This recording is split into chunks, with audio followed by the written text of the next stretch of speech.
guest. Good evening. Well, I can't top that off, but I will say that does remind me why I took political science as an undergrad. Not economics. Not economics. I do want to just go over a couple of things before Dennis does come up here and talk to you guys. When I started, I got together with Dennis over at MAG, and I said, Dennis, you know, I kind of understand what MAG does, but I really need to understand how the city of Goodyear plays a role in it and what it is that you need from us so that we can be absolutely a full functioning city at MAG. So Dennis sat down and was great and kind of gave me the MAG 101 overview of, you know, what MAG does, what role they play, the different technical committees that they offer, where our city, you know, plays in all of those. And I just thought it would be a phenomenal opportunity for you all to hear that. One, as you know, MAG has a huge role in our planning, in our future planning. And then two, so you can see the different committees, because I've talked to a few of you, and it's been a surprise as to how many actual technical committees MAG does have and what a big role we do play in the city. So I thought it'd be great for Dennis to come in here and do that. And then also, just so you know, what we've done internally is I have gone through and I've worked with all the department directors to reappoint each one of the people that they have on the MAG technical committees, kind of do a refresher, look at the technical committee, look at the future in the next year of what we may be needing in that technical committee, and make sure that the right staff person is sitting on that committee. So we've just finished that process, and Dennis has got the new sheet that he'll give to you guys that shows all of that. Okay, and if you have questions, I'll be here.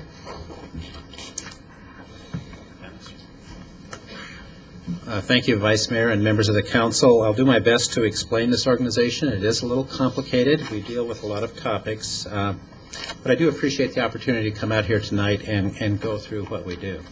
So here's the basic outline on what I'd like to go through tonight, and I realize you're already late, so I'm going to go very fast, and we can always stop or come back to something. If you don't mind, folks can interrupt and maybe ask questions sure. along the way. So we're going to talk about some of this alphabet soup that you hear all the time, COG, MPO, talk about regional cooperation, the regional transportation plan, air quality planning, growth, which is our huge challenge in this region, building a quality Arizona, which is a transportation and growth related project, and then we're going to, at the last part of this, we're going to go through some of the growth issues that deal specifically with Goodyear. So councils of governments and metropolitan planning organizations, I'm not going to go into this a lot of depth.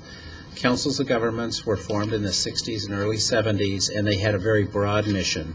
As many of you know here, we can deal with human services or we can deal with population. So that's the Council of Governments. Regional Council, which we're going to talk about in a few minutes, governs it. Metropolitan planning organizations are a different creature that was formed. We were actually given that designation in 1973, and that's because the U.S. DOT wanted a regional planning organization. So as we're going to go through here in a few minutes, some councils of governments, which MAG is, are also metropolitan planning organizations. And this will just give you an idea. Around the United States, 500 regional councils and 350 metropolitan planning organizations. So probably you've gone through this in Goodyear. You have a retreat of the elected officials, and then you talk to your staff ahead of time and say, why don't you come up with a mission statement? Why are we here? We did this in 1996, and we were great staff members. We came up with 15 different mission statements because every staff member kind of had a little bit different twist on it, and we presented all of these to our elected officials. And they said, you know, we kind of like what was in the Articles of Incorporation way back when we started this thing. And so we list these. Provide a forum for discussion and study of regional problems. Ensure pooling of resources. Plan for the solution of regional problems requiring multi-city and town and county cooperation. Facilitate agreements for the adoption of common policies and prepare for future growth and development of the region. That was done in 1967, still works today. We don't have a mission statement other than this. This will just give you an idea of all of the cities and towns, 3 Native American Indian communities, Maricopa County, ADOT, and the Citizens Transportation Oversight Committee. So every incorporated city and town in this region is a member of our organization. So because many of you might not know what happened back in '67, sometimes we're referred to as a voluntary association. That means that your council way back then passed a resolution and said you wanted to join. That means you could also leave whenever you want. Don't let the voluntary association get you going the wrong direction, because even though we're voluntary, because of some of our federal responsibilities that we're going to talk about, you actually have a lot of authority at MAG. Maybe before we go too much further, I'd like to, go back to where Romina was at. It's Maricopa Association of Governments, and governments is a plural on purpose. This is all about governance. This is not about government. MAG is not a government. We don't have any taxing authority, anything like that. So we are really a collaboration, a federation of all of the municipalities that I just talked about. You're MAG. I'm not MAG. I work for you. So it's really the cities and all in the county and the 3 Native American Indian communities are MAG, and we try to stress that all the time. Your mayor is chairman of our organization, so I'm reporting directly to him through the regional council. Now we'll talk a little bit about regional governance that we just talked about. Back in late 1960s, there was such a blizzard of federal funding coming into the state of Arizona and to all the states. And at that time, if you were applying for a federal grant, you had to prove that you had talked to the local units of local government, cities and towns, and that they were okay with your grant. Well, the governor at that time said, this is so confusing, I am going to set this state up into 6 planning districts. Now, that doesn't mean that the state created us, because they didn't. We're a 501c4 nonprofit. But on the chart that you're showing there, that map, the graphic, you can see all the alphabet soup that is in Arizona. Maricopa Association of Governments. In Tucson, it's called Pima Association of Governments. So within those planning district boundaries, all of these voluntary nonprofit organizations were established by the cities and towns, basically throughout the state. So there are 6 councils of government in Arizona. And as I mentioned before, in 1973, when the federal government said, let's set up these planning organizations for transportation, at that time it was the Maricopa Association of Governments and the Pima Association of Governments. And as you can see, since that time, some more have been added. There was a threshold of 50,000 in population in a contiguous urbanized area, and then you could become a metropolitan planning organization. A slide that we don't have on here, but there's also another slide. MAG and PAG are also transportation management areas. We've been designated by the U.S. Secretary of Transportation. So what that means, in the big urbanized areas, we have more of a say in project selection than some of the smaller councils of government. So in your packet at the very back, we have a list of the committee chart, but this is kind of a rolled up version of it. So the regional council, principally those are the mayors from all the cities and towns, plus the county and the others. We have the management committee, all the city managers are on it. And then we have 20-some technical advisory committees. And then we do have some policy committees, like the Transportation Policy Committee. So what are we really looking for from every one of our cities? At one time, my daughter worked for International City County Management Association, and she was exporting best practices to the Russian, different parts of Russia that were breaking up at the time. And she said one night on a call on a Sunday, actually I would call her every Sunday and see how things are going. She said, "You don't get it, do you, Dad?" And I said, "What don't I get?" She says, "You don't get it that every time we're going for best practices, we're coming right back to Arizona. You have the best run council manager cities and towns in the United States, right where you're at." So kind of keeping that in mind, and if you had my job, what are we trying to do? And this goes right back to what Romina was talking about. The way we make policy at MAG is we are asking you for your best people on all these technical committees and the management committee because that's really how we develop the policy. We staff the committees, but we want your best people there in order to really make a difference in this region. And we're going to talk later in this show about growth. And if we don't have your best people down at MAG, we're not going to be able to do the best job for you. Now we'll talk a little bit about the roles and responsibilities. This is probably, you know, I came from Montana many years ago, and I would always try to explain to my parents where I worked. And it was always very difficult. They said, oh, you work for the state. And I said, no. You work for the county? No. Oh, you work for the cities? No.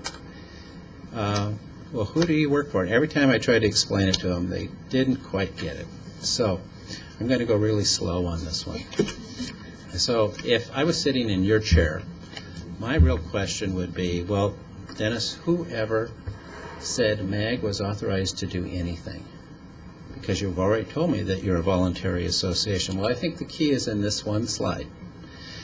So the federal law, whether it's the Clean Air Act or the Federal Transportation Law or the Clean Water Act, they all in one manner or another say that there needs to be a state plan. And then they go further in that and say, but if you're a regional area, the governor can designate who does regional planning. So going across the bottom of that slide, you can see the designations that we have received. Metropolitan Planning Organization, that's transportation. Water Quality Planning Agency, that probably if you read our package, you'll see oftentimes we talk about Section 208 of the Clean Water Act. So we're dealing with 208, especially out in the West Valley a lot right now. Air quality and solid waste. So out of all of those responsibilities, and we're going to talk about them in just a little bit here, the two that are totally married together in the federal law are transportation and air quality. We cannot build any plan, program, or project in Maricopa County that's a transportation project, and according to our definition, more than a half-mile in length that is regionally significant, unless it's passed all these air quality tests, because we're in a non-attainment area. So that's an extremely important responsibility. And so what that means is, regardless of funding source, so it could be a developer project, state-funded project, or if we're using federal money. So really, even though we say we're a voluntary association, those changes that happened in about 1990 and 91 in the Clean Air Act really put significant responsibility back on our organization. So according to the federal law, there's a couple documents, about 3 documents that we have to do. One is the 5-year capital program of projects. It's called a TIP, Transportation Improvement Program. Then we need to do at least a 20-year regional transportation plan. And then we need to do a plan that talks about a program. It's called the Unified Planning Work Program that talks about all the planning projects we're going to do. So now, if that wasn't enough to keep us busy, we also do some things because of either a legislative action, a governor's executive order, or a state contract. 911, as many of you know, is in state statute. Population estimates and projections came through a governor's executive order. State freeway plan and priorities, that's now in state statute. And the Human Services Plan is done through a contract with DES. So we have significant responsibility that's now in state statute. And regional responsibilities, you know, when MAG was started, if you read the first set of minutes back in 1967, they were concerned about issues like, well, when we're all out there building streets or curb and gutter, shouldn't there be some uniformity? And why don't we get our engineers together and figure out how to do that? That's called specs and details for public works construction. And the contractors come down and buy those books. When you're issuing a contract for like a street, in your contract document, you'll say refer to the MAG specs, and they know what to do. I notice a number of you here, some are on the domestic violence group, and then we have others here that are on the continuum of care for homelessness. The vice mayor's on the coordinating committee.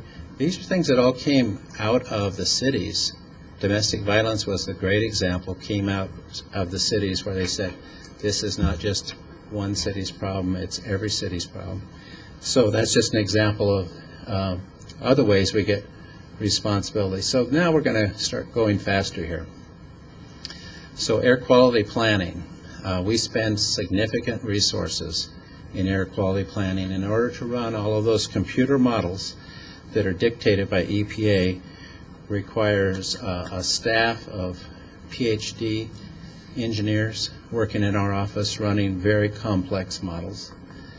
208 Water Quality Management Plan, that is, you look at the term and you think, oh, Dennis is talking about water quality. Really, I'm talking about sewer systems.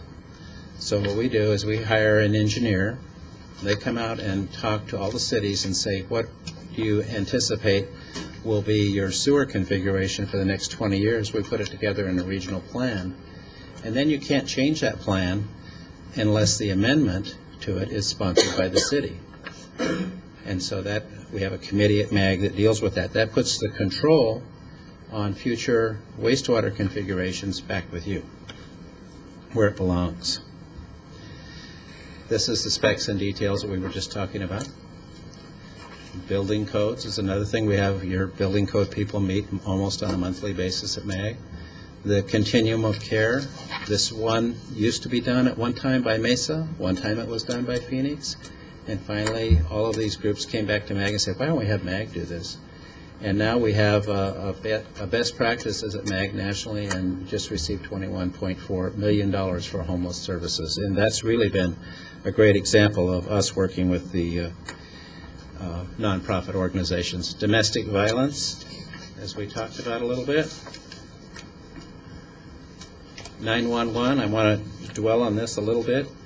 This is really the power of that technical committee process I was talking about. I was back in MAG in like 1979 when the executive director came down and said, we need to start 911. And I said, well, Jack, I don't know anything about 911. And he said, well, you can learn that. And we have a committee process. So we sent out a memo to all the cities. You sent your communications people from your police and fire departments. And in an era when the telephone company said it couldn't be done, we hired a consultant from Minnesota that figured out how to do it. And we have 911 today because the cities banded together to get 911. So that's that committee process I was talking about. This is we're growing so fast, state shared revenues are distributed based on population, so we can't wait every 10 years to get a new count. So we've been doing this in 75, 85, 95, 2005. In 95, MAG hired 5,000 people to go out and count everybody. We worked with the Bureau of the Census, and we worked extensively with your staff, but that's the idea of a huge project that can be done working cooperatively with the cities.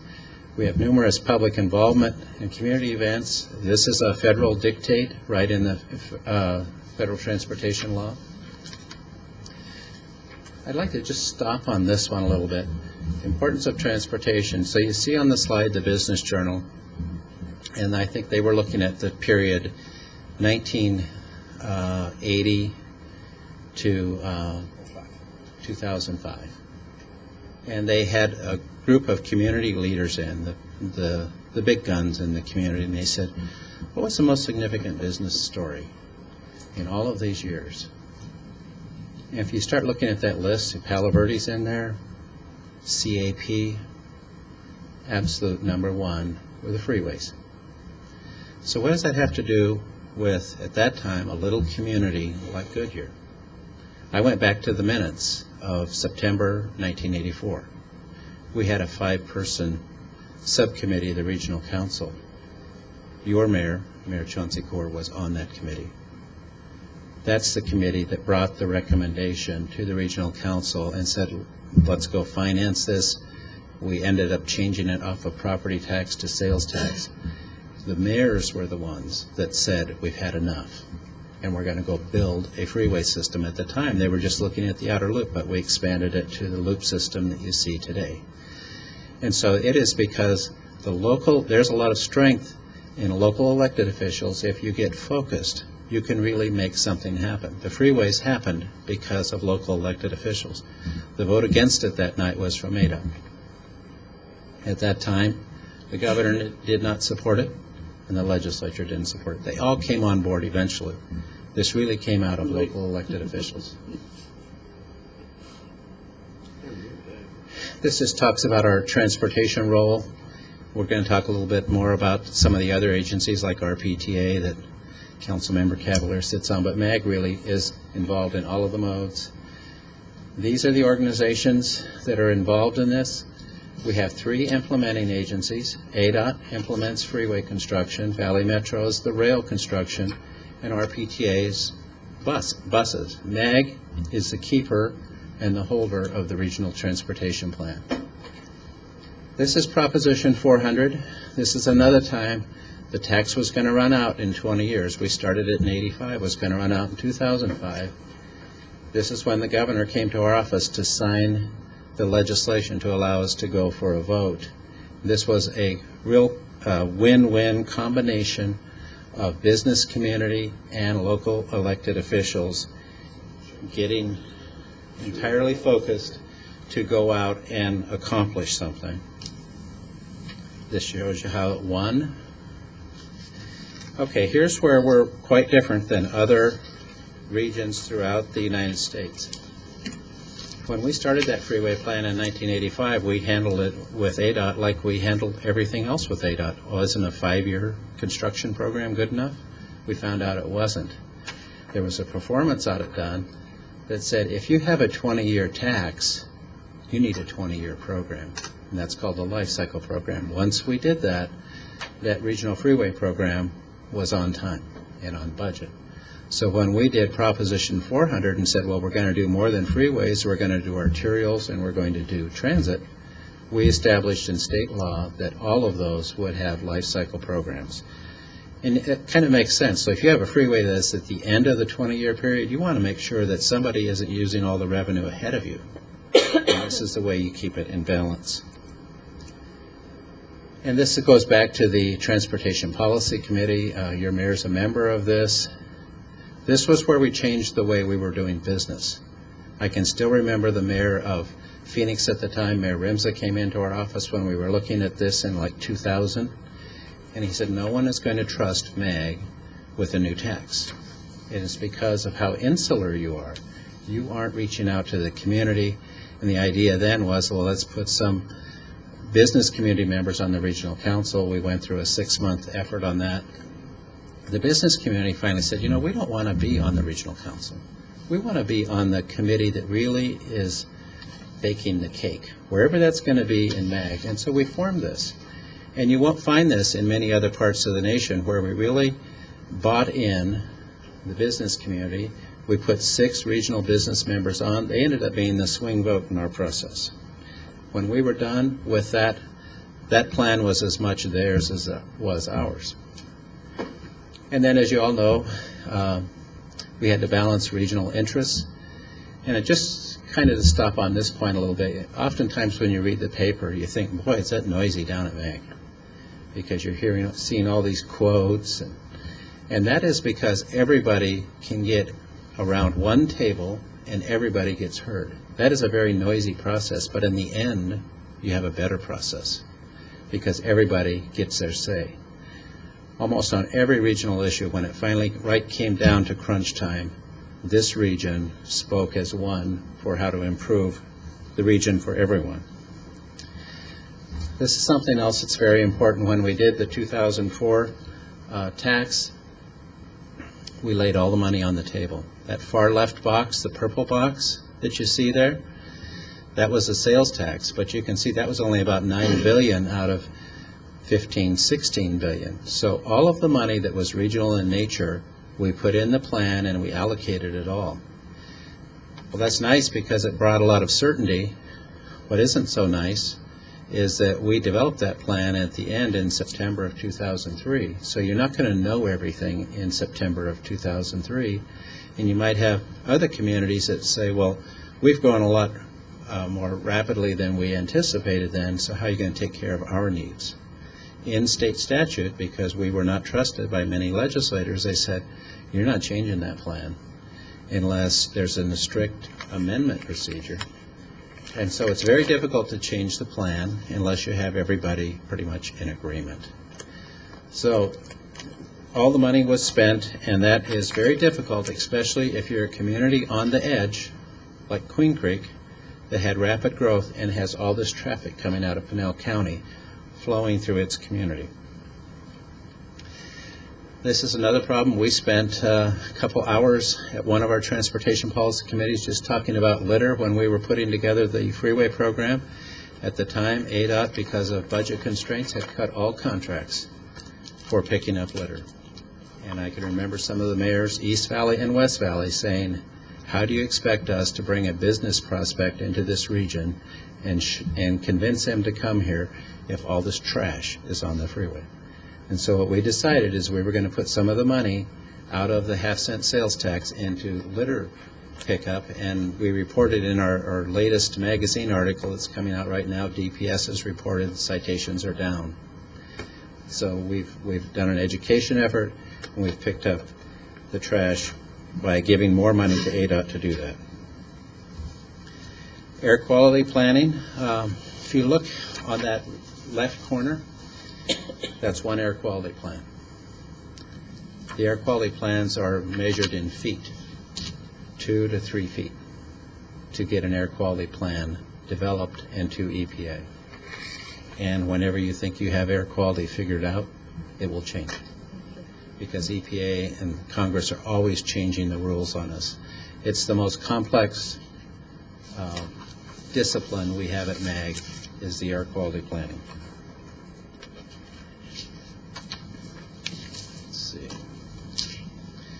So this is just giving our biggest problem here is PM10, the dust, and it's coming from track out, agriculture, dragging it out, unpaved roads and shoulders, unpaved lots, and open burning.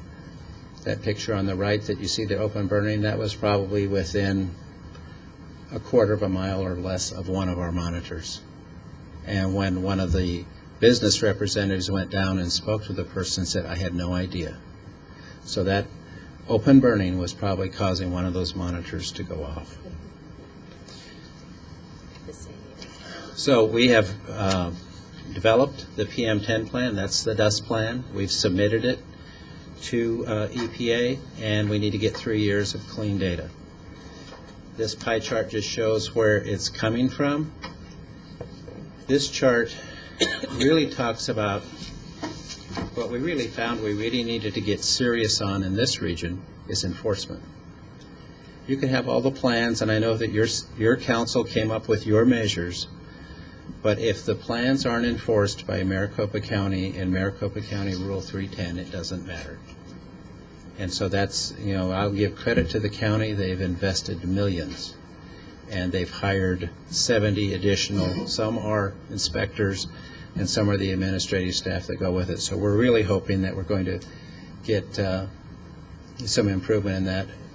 Street sweepers are a big part of this, and you can see up there that Goodyear's been very active in getting their share of the CMAQ funding, 7 sweepers for $1.1 million. Okay, this is where we really become very different from other parts of the nation. Other parts of the nation, some are even declining in growth. We can't stay on top of this. I came in 1976 to the Valley, and I knew that this population was going to abate at some point. It just couldn't continue on.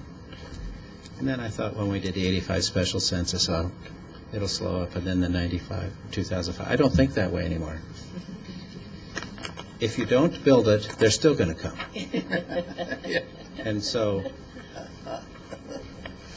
this will give you an idea of future growth. We had a more complex series of slides on this, but albeit to say, we actually did a subtraction routine here, and we subtracted out BML land, Native American Indian community land, the national forests, and then we did some simple methodology. This will give you probably an 80% answer on where the growth is going to be in Arizona, and you can see how it's congregated in certain areas. And then these are the population projections. You can see it going from 6 million to 14 million in 2050. All the counties are growing, but some a lot more than others. These maps will show you where the 2050 growth areas are, and the dark green is obviously where it's going to grow even more. And these are the areas that are faster than the state average. And you can see Goodyear's right in the middle of this. The densities, now it's even tighter. So, we did this beautiful plan in 2003, got it through the voters in 2004. Now we see all these incredible pressures on the plan because of cost increases from worldwide pressure on commodities in order to build a plan. You know about the pressures on I-10. I talked about Queen Creek. If you read the paper, anyone's coming in from Prescott will tell you we can't even get into the region. We have to move some of our businesses out of Flagstaff down north on I-17 because we can't get to the airport unless we take an extra day. And we said, well, if we're going to try to fix this, it's not really just a Maricopa problem. It's a statewide problem. And so we formed this group, this project called Building Equality Arizona, and you can see your mayor's in that. Matter of fact, he chairs this on a statewide level.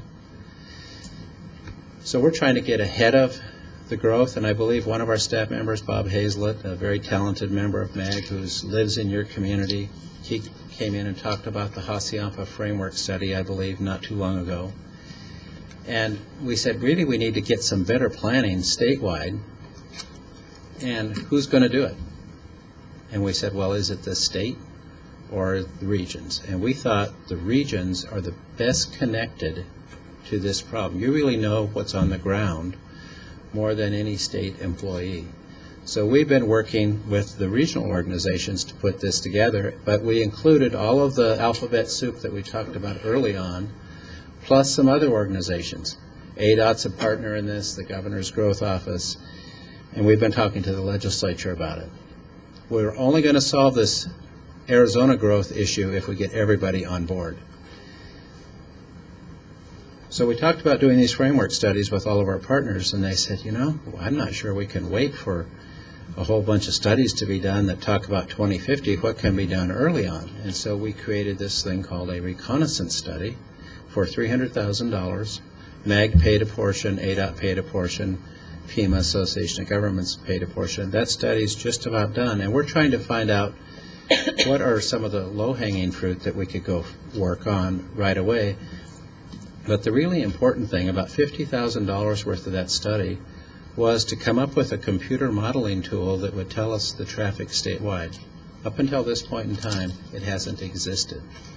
So here we are, the fastest growing state in the nation, fastest growing county in the nation, and we haven't had a computer modeling tool on traffic for the state. Now we have it, and we're going to show you some of the results here in a minute. So your talented citizen who works for us, Bob Hazlett, this is called the straw man. He said, well, based on all that growth, he said, I think I could draw something that looks like it would work. And so he came up with this, and look at the dollars down at the bottom. $50 to $100 billion to work on this. This is a state that hasn't increased the gas tax since 1991. And the gas tax couldn't touch those kind of dollars. So here are some of the volumes that occur today. Your mayor was actually giving this presentation to the chamber about a month ago, and he wanted to see these volumes. So you can see some of the volumes there on some of the areas like the Broadway curve or I-10 West. That's 2005. So here's 2050. These volumes can't happen on this freeway system. You know, there isn't a freeway wide enough to do some of these. This will give you the volume to capacity ratio. So blue is good, red is bad. And you can see this is that modeling tool that we developed with the consultant. And you can see where the growth is going to happen and where the real volume is going to be. And so we've put together this process. Where we're in right now is at the very bottom in that green, and we're moving up through the framework studies. ADOT has funded studies similar to Hacienda. You can see in that inset where they're all going to appear. They've funded this to the tune of $7 million, and I give them credit for that. This is a monumental undertaking to pull all of these studies together and get up to a new statewide plan. This is a huge effort. Well, let's talk a little bit about your community. And I'm sure that you know your community better than we do, but I just wanted to put it in context of the rest of the region first.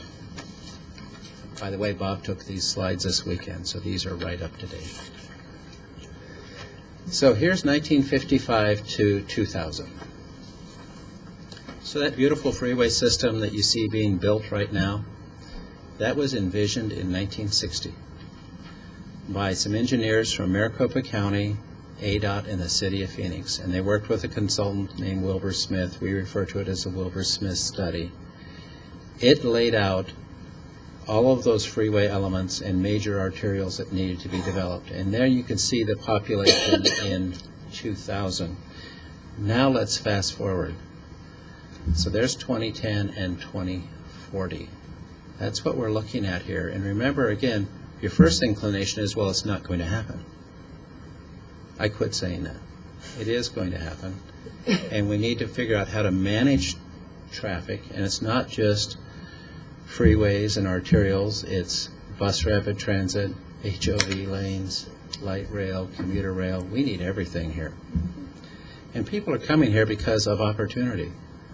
You know, this is a beautiful place to live. The weather's great and the opportunity's great. And this will just get, we didn't have time today to put in your most recent annexation going south, but this will give you an idea of the future job centers, what's going to be happening in the valley. And you can see this is, if you envisioned a teeter-totter, boy, is a teeter-totter going to the West Valley. It's huge. So as I mentioned before, we're the fastest growing region in the United States. The West Valley is the fastest growing area of the region in population and job growth. And Goodyear is one of the fastest growing cities. Population growth is 16% and job growth of 2.6. There's been some other national study on megapolitan areas. Remember that red that I said where it was all concentrated? There are only 10 megapolitan areas in the United States. I think they're now adding maybe Salt Lake and Denver, which are less than we are. But 70% of all the growth in the United States is going to happen in 10 megapolitan areas, and we're one of them. And so it's concentrating in the United States. So we're going to add in the region 2.3 million new residents, 1.6 million new jobs. You're going to have 55% of the new residents in the West Valley and 40% of the new jobs by 2030. And this just kind of shows you how this is balancing out. If you compare the left to the right, you can see that there's almost even shares going to be coming by 2030. And then growth throughout the region. Southwest is the second fastest growing area of the region. Actually, the Northwest is the fastest. So it's all West Valley growth. Now, to be fair to the East Valley, if you looked at this and added Pinell County and how that's growing, then it kind of balances back out again. And that's why we need to be looking beyond our borders. We don't need to say much about that to you folks because you realize how I-10 is such a huge factor out here in the West Valley. And now here's some slides we did just for you today. Population concentration in 2005, and then look at in 2030, it's almost 300,000 in Goodyear.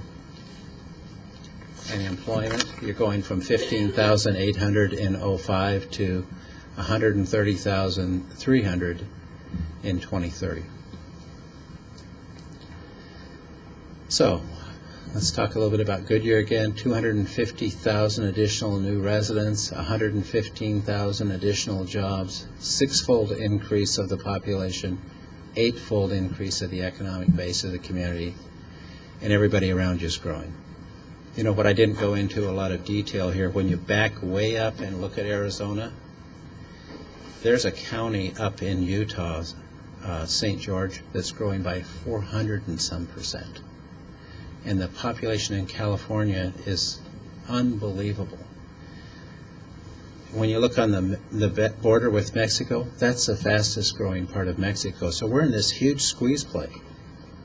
Even if they don't want to live here, they're going to drive through here.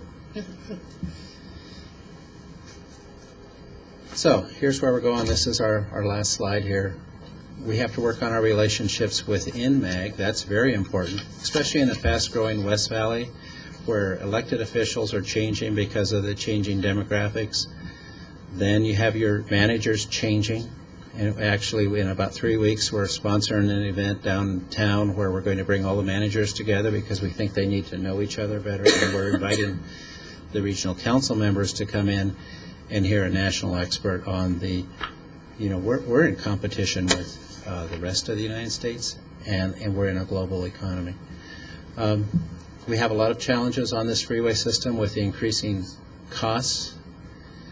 We put leadership up there because on transportation and that building equality Arizona, that started with regional planning organizations. It didn't start at the state. It was because all of the councils of governments were saying we've got a huge problem and we can't wait for anybody else anymore. Everybody's kind of on board now, but it started with planning agencies. And I'd just like to finish on transportation as an investment in our quality of life. I mean, if you look at Tucson, they didn't build freeways. They don't have a lot of employment centers. Their children and your children go to U of A and get a great education, but they're coming up to the valley to work. So that freeway system that your local leaders way back and others since in the West Valley have kept it going, it's really the whole backbone of this economy. And that's why in that one slide, the business community said it was #1. So with that, I'll be happy to answer any questions. Thank you, Dennis. Questions for Dennis? Yeah. Dennis, you know, you're talking about this transportation system in the future is going to cost us $50 billion. And in your own words, you just say that gasoline taxes aren't going to do it. Where are these funds going to come from? Because we certainly are going to need transportation. We're going to need roads. We're going to need fast transportation. Where's this money coming from? Well, we have studies that are looking at all of the options. Obviously, sales tax is a big option because you would like to have the people that are just visiting pay a portion of it and not just put all the burden on people that are here year-round. Let's talk about gas tax, more fuel-efficient vehicles, so that's actually declining somewhat. It would probably be hard to believe to know that Arizona is 8 cents behind the national average in the price of gasoline. Right. I'm paying $3 a gallon. That sounds like a poison pill to me, right? And if you talk about increasing sales tax, look at Flagstaff and some of those communities. They're up in recreational corridors. I believe they're already over 10 or very close to it. So that doesn't look very good. Some people are saying, well, let's go do privatization. And, you know, we don't believe there's a whole, it's something that needs to be looked into, and maybe there's 1 or 2 places you could privatize. Like, let's say you would put in a brand new lane that nobody had ever counted on I-10, and you would toll it, toll HOV. Maybe that could work. But there is no panacea. So if we don't, you know, do the heavy lifting here and come up with some money, what's going to happen? You're going to have increased delay. We're going to become more like California. And I have a number of staff members that live out in Goodyear or Avondale or Litchfield Park area. And the amount of time that they're padding into their commute right now because of how unreliable I-10 is, one accident, and you're not going to be to work on time, not even close.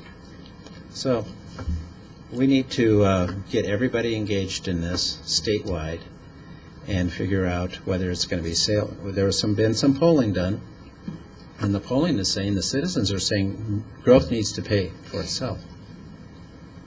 or needs to make a great contribution.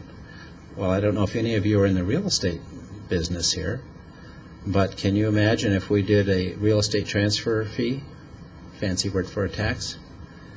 Every time you sell a house, you have to have a recordation fee. A lot of states do that. Not here. So we're going to have a meeting of the minds and put everything up on the table, and probably every group is going to have to pay a little bit of this, and maybe we don't get the big plan, the $50 billion, but then we would have to come up with an incremental plan.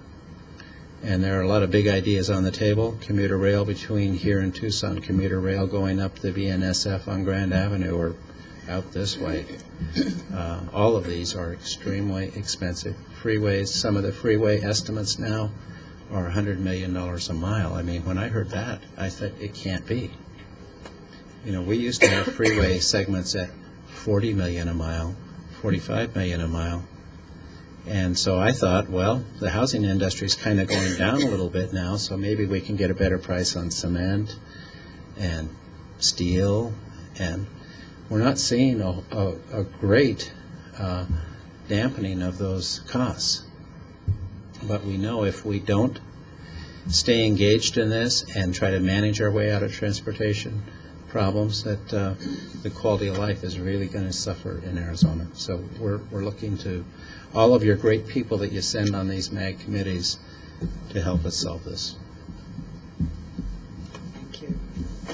Dennis, has anyone from Maricopa County looked at the European strategies and the way Europe is handling their transportation situation? Because several cities in Europe are very efficient, and yes, it's expensive. Toll roads are expensive there, and but you see a lot of cities there that are big cities that are there's hardly any traffic on the highway. I mean, they're on the streets, and many of the streets have even shut traffic down. I mean, are shut down from traffic, but because there's so much commuter rail and light rail. Is anyone looking at those models as models for us? Well, actually, we had a group come in from Oregon that's actually done a lot of work on this, and we did a stakeholders meeting for the entire valley, which kind of spurred some interest in changing our state statute, because right now we can't. Our state statute doesn't work for tolling, and so there was a bill last year to try to change that, and it didn't get out. So maybe this year we'll get a tolling bill out of some kind. I know on South Mountain, back in the early 90s, when that was listed as a privatization corridor by then Governor Symington, and I believe when I talked to the consultant that did this, worked on that, talked to him probably 6 months ago. I want to make sure I got the number right. I think he said he pulled out after spending $6 million of his company's time on that to see if it would work. Never penciled out. So there's no free lunch here. Even in Texas, on privatization, Texas is still contributing greatly to make those happen. There's got to be a public contribution, and we might find some routes here that could work, but I wouldn't hold out on that. And we're talking about freeways and commuter rail and light rail. Where do you think 60% of the traffic in this region is carried? In what mode? Automobile, probably. Streets. City streets. So when you step back and think, how could that be? Well, look at the map. We have this beautiful grid system here. And so that's really the workhorse in this region. But your city will tell you that your highway user revenue fund is hurting. Phoenix has said that their 5-year program for city streets has become a 10-year program because of lack of revenue. So whatever fix we do statewide, we can't forget cities and the county are going to need more money for the streets that are really the backbone. And then to back up from that one more step, that's where the most accidents are. And we're almost leading the nation in fatalities. So we've got to do a big safety effort too. This is a very complex issue, and we need your best people down at MAG. I'd just like to thank you very much. Okay. Thank you. Thank you. And this is on your computer, so you've got a copy of this show. Thank you. Thank you very much, Dennis. We appreciate your time and coming out here and weathering the hail, just like I did on I-10 on the way out. So, moving along on the agenda, I believe we've got council member reports on current events. Anybody got any reports? Councilman? Okay. Manager, any reports from you? No, Vice Mayor. Communications. Nothing under communications. Meeting that we were going to be talking about is not going to be posted. So Got it. Understood. All right. Well, until next Monday at 12 o'clock, right? Work session and a regular meeting next Monday evening. Meeting's adjourned.